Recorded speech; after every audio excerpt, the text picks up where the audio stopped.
Imagine করো এক বুড়ো মানুষ যার চোখ দেখতে ঠিক শকুনের মতো, ঠান্ডা, নির্দয় আর ভয়ঙ্কর।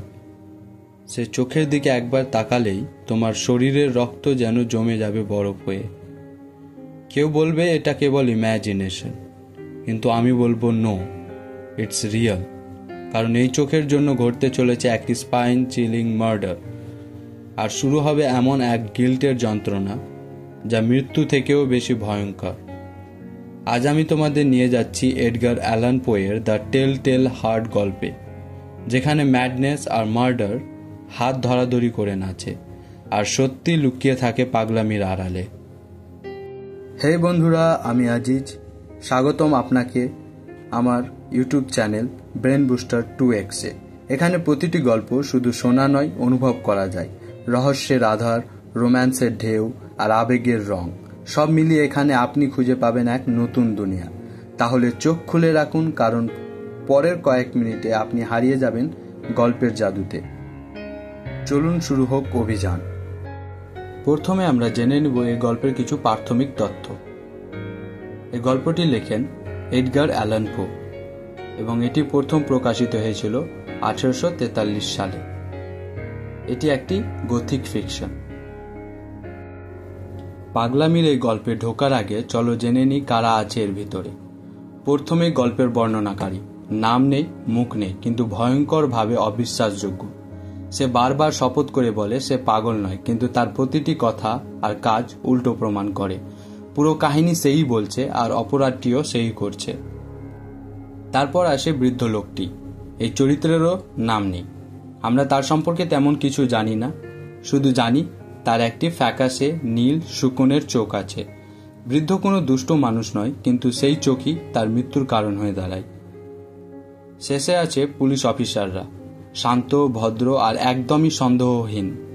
প্রতিবেশী একটি চিৎকার শুনে তারা আসে। প্রথমে কিছু টের পায় না, কিন্তু শেষমেশ অপরাধীর নিজের অপরাধবোধই তাকে ফাঁসিয়ে দেয়। 3 চরিত্র, এক খুন আর এক হৃদস্পন্দন যা থামতেই চায় না। এরা ছিল এই গল্পের মূল চরিত্র। এবারে আমরা জানবো এই গল্পের মূল বিষয়বস্তু সম্পর্কে। তাহলে চলো শুরু করা যাক। তোমরা কি আমাকে পাগল ভাবছো?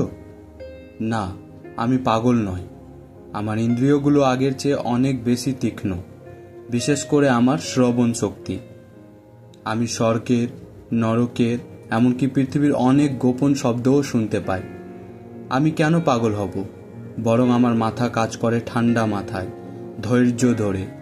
আর এই গল্পে আমি তোমাদের প্রমাণ করে দেব আমার বুদ্ধি কতটা ধারালো। শোনো, আমার সেই বৃদ্ধের সঙ্গে কোনো ঝগড়া ছিল না, তার টাকা পয়সার লোভও ছিল না, কিন্তু তার চোখ, হ্যাঁ সেই চোখ ছিল আমার জীবনের যন্ত্রণা। একটি ফ্যাকাশে নীল চোখ, ঠিক শকুনের মতো, মাঝখানে ধূসর দাগ। যখনই সেই চোখ আমার দিকে তাকাতো, আমার রক্ত জমে যেত।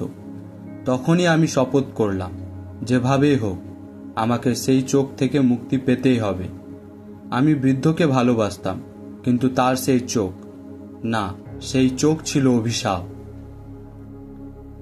তাই আমি নিখুঁত একটি পরিকল্পনা বানালাম। 7 রাত ধরে আমি প্রতি রাতে তার ঘরের দরজা ধীরে ধীরে খুলতাম, যেন কোনো শব্দই না হয়।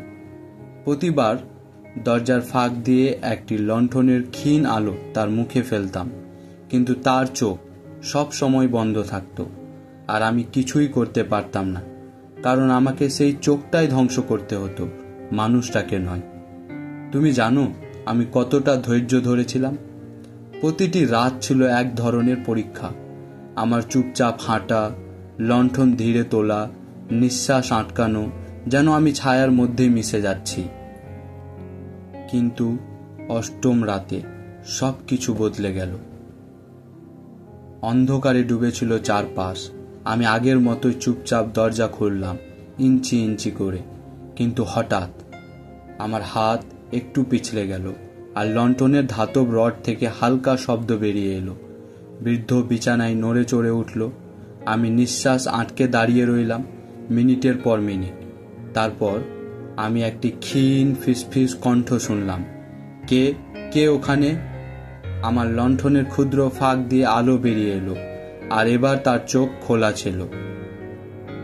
হ্যাঁ, সেই অভিশপ্ত শুকনের চোখ, সেই সাদা ঠান্ডা নির্দয় চোখ, যেন সরাসরি আমার আত্মা ভেদ করছে।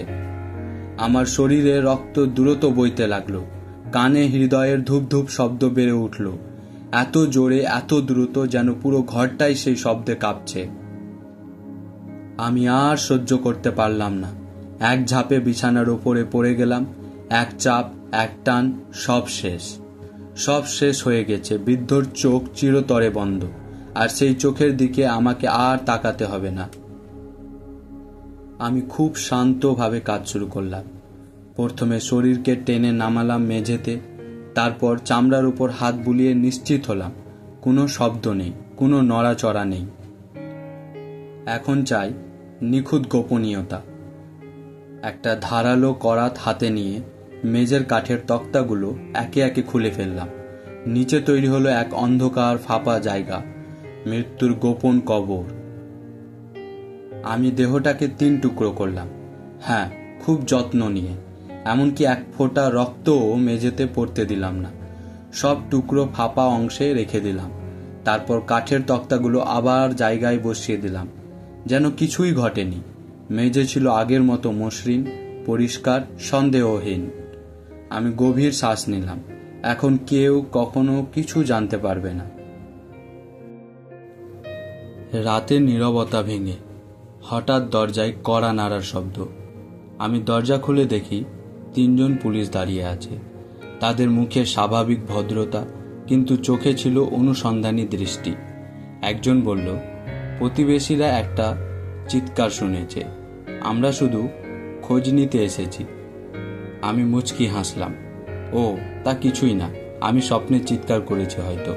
আসুন আসুন, ভেতরে আসুন।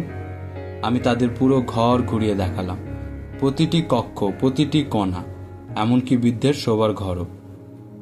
সবকিছু এত নিখুঁত, এত পরিষ্কার, মেঝে যেন ঝকঝকে নতুন। কেউ ভাবতেও পারবে না এর নিচে লুকিয়ে আছে এক নিথর দেহ।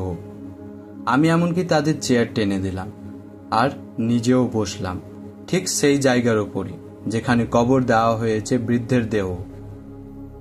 পুলিশরা হাসলো, আড্ডা দিল, আমিও গল্পে মেতে উঠলাম। আমার মনে হচ্ছিল আমি জিতে গেছি, সব শেষ, আমি এবার মুক্ত। আমরা সবাই গল্প করছি, পুলিশরা হাসছে, আমি শান্ত এবং আত্মবিশ্বাসী। কিন্তু হঠাৎ কানে এলো এক অদ্ভুত শব্দ। না, এটা ঘড়ির শব্দ নয়, এটা যেন মাটির নিচ থেকে আসছে, ধীরে কিন্তু স্পষ্ট, একটা হৃদয়ের ধ্বনি। প্রথমে আমি হেসে উড়িয়ে দিলাম, কিন্তু শব্দটা ক্রমে জোরে হতে লাগলো। মনে হচ্ছিল যেন সে বৃদ্ধের হৃদয়ই আবার বেজে উঠছে। আমার কপালে ঘাম জমল, গলার স্বর কেঁপে উঠল। পুলিশরা যেন কিছু টের পাচ্ছে না, তাদের মুখে স্বাভাবিক ভাব, কিন্তু আমার কাছে শব্দটা অসহ্য হয়ে উঠল, এত জোরে, এত তীব্র, যেন পুরো ঘর কেঁপে উঠছে। আমি চিৎকার করে উঠলাম, থামাও, থামাও এই শব্দ। তারপর হঠাৎ আমি সব স্বীকার করে ফেললাম। হ্যাঁ হ্যাঁ, আমি করেছি। ওখানে মেঝের নিচে দেখুন, ওখানে আছে বৃদ্ধের দেহ। ওই শব্দই ওর হৃদয়, যা আমাকে পাগল করে দিচ্ছে। সো গাইজ, এই ছিল এডগার অ্যালান পোয়ের স্পাইন চিলিং গল্প দ্য টেল টেল হার্ট। একটা গল্প যা প্রমাণ করে you can hide a crime from the world but never from yourself. কারণ যখন তোমার গিল্ট শুরু করবে তোমার মাথার মধ্যে আওয়াজ করতে, no matter how loud the world is, তুমি সেই সাউন্ড এড়াতে পারবে না। So that heartbeat, maybe it's not in this story anymore, maybe it's in your mind now.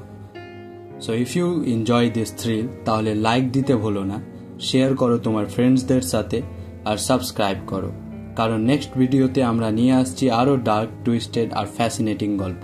Till then, remember, truth always finds a way to speak, even through a telltale heart.